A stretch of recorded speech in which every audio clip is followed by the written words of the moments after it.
This is ZNS Total Sports, brought to you by Fourth Terrace Diagnostic Center. Hi, good evening and welcome to this first look at sports on a Monday. I am Julian Gibson. The 11th annual Andre Rogers Baseball Federation Nationals came to an end on Sunday in Grand Bahama. Charles Fisher was there and gives us a wrap-up on how things went as he spoke to President Craig Salty-Kemp. 4 days of intense competition ended with Grand Bahama Amateur taking the coach pitch, that's the 7-9, and the 11-12 divisions.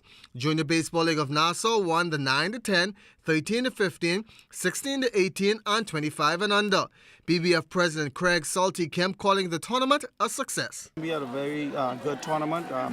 As we had indicated earlier, this is the largest tournament we have ever had. And, we had some challenges, some hiccups, but you know, I believe every tournament of this magnitude, you're going to find that you're going to have some challenges that you have to deal with, and we had some of those in this tournament, but we had a wonderful tournament. 6 islands took part: Exuma, Eleuthera, Long Island, Abaco, Grand Bahama, and New Providence. This is the greatest participation with Family Islands. We had, Exuma was here for the first time in a very, very long time. Abaco, both North and Central came and they represented their islands very, very well. Long Island played exceptionally well. Spanish Wells had some good outings, So the Family Island teams has really come a long way and have been representing their islands exceptionally well. On the baseball beat for ZNS Total Sports, I'm Charles Fisher. Thanks much, Fisher. The Royal Bank of Canada Swim Championships, well attended this weekend after 4 days of competition. It was Swift Swim Club coming in first once again, their 3rd straight championship. Barracudas was second.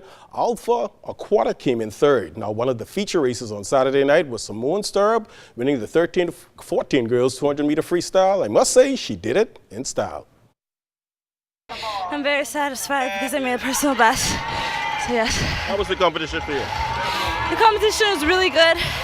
They pushed me very hard, so I'm thankful for that.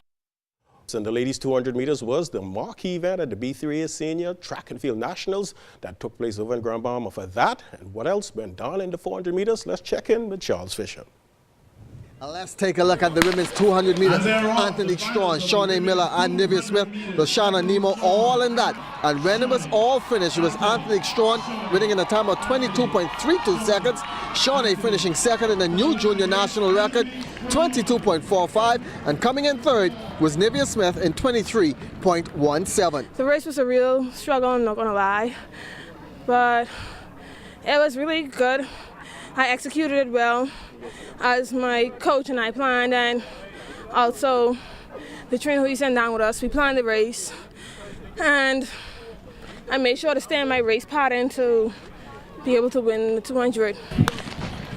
The men's 200 meters, missing Michael Matthew, who opted out after feeling a little twitch in his leg. Trevorano Maki go on to win in a time of 20.71 seconds. Jamil Rule second, 20.78, and Antonio Bastian third in 20.94. I mean, but the race is actually good, but it's just the head when coming home. Like the wind is actually pretty strong in your face, and it's actually hard to maintain, but you just have to hold your form, and that's how she bring it on. Let's now move to the men's 400 meters, and that was a pretty good race.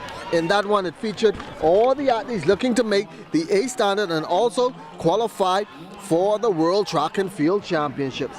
Winning the men's 400 meters dash was Ramon Miller. You remember him from last year. He brought the gold home in London for the Bahamas. He won the 400.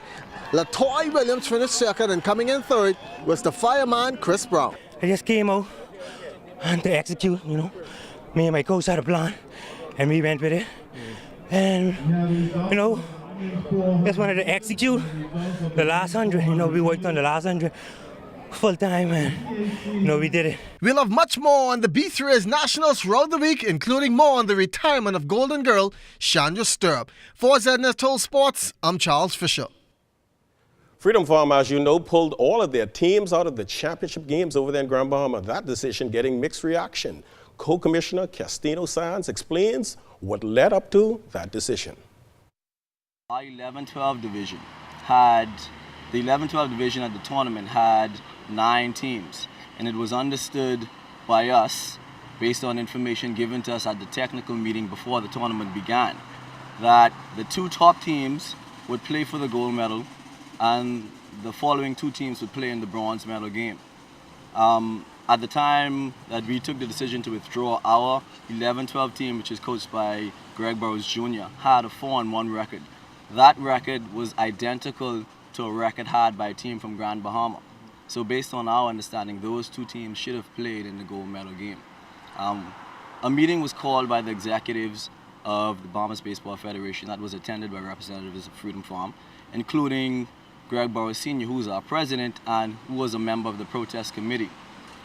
Based on what happened at that meeting, we understand that rather than having the two teams, top teams play for the gold medal and the two bottom teams for the bronze, a decision was taken to go about having a playoff, whereby one would play 4, two would play 3, and depending on the outcomes of those games, that would determine who would go into the gold medal round. He also added that this had nothing to do about Grand Bahama, but standing up for something what is right.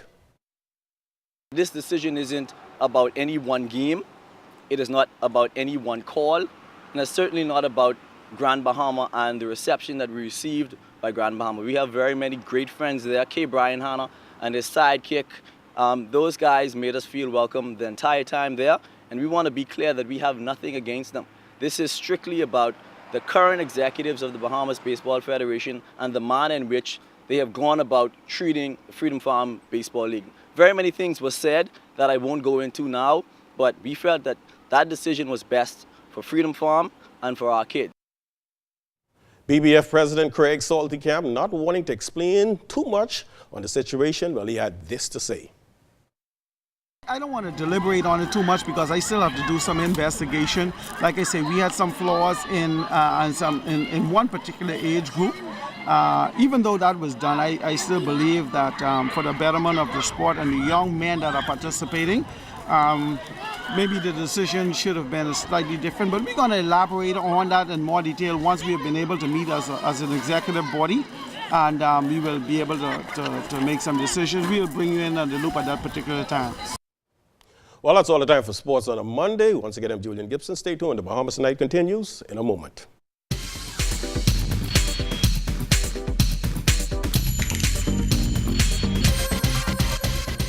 This is ZNS Total Sports, brought to you by Fourth Terrace Diagnostic Center.